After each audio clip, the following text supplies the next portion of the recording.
Ce frein sert à couper l'alimentation électrique du moteur lorsque vous freinez. Par exemple, si vous freinez en maintenant le pouce sur l'accélérateur, cela évitera au moteur de continuer à tourner tout en freinant. Il existe deux types de freins à coupure. Les freins universels qui se composent d'une sonde et d'un aimant à fixer sur votre frein actuel. Les freins à câble qui remplaceront votre levier actuel. Pour monter les freins à coupure universels, vous avez deux possibilités.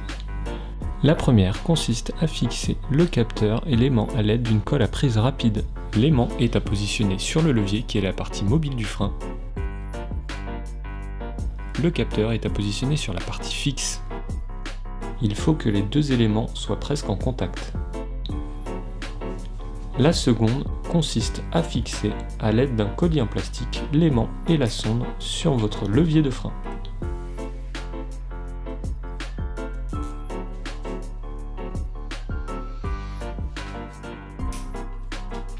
Branchez les connectiques.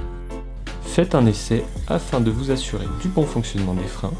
Dès que l'aimant est séparé du capteur, il coupe l'alimentation. Un indicateur doit apparaître sur l'écran dès que vous freinez.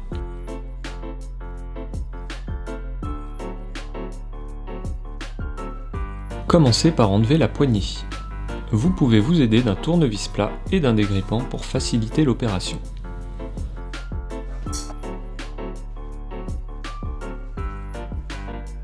Pour monter le levier de frein gauche, il faudra desserrer le dérailleur avant en libérant le câble. Cela permettra de retirer le sélecteur de plateau du guidon. Libérez le câble de l'étrier de frein. Vous pouvez desserrer la vis de tension pour libérer le câble.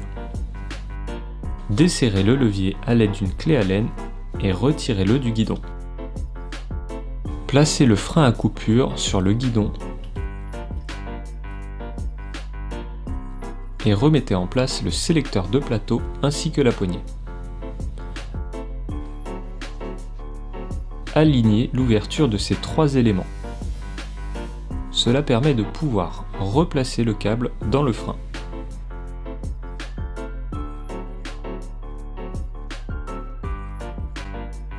Branchez les connectiques. Replacez le câble dans l'étrier de frein et n'oubliez pas de resserrer le câble du dérailleur avant. Faites un essai pour vous assurer du bon fonctionnement des freins à coupure.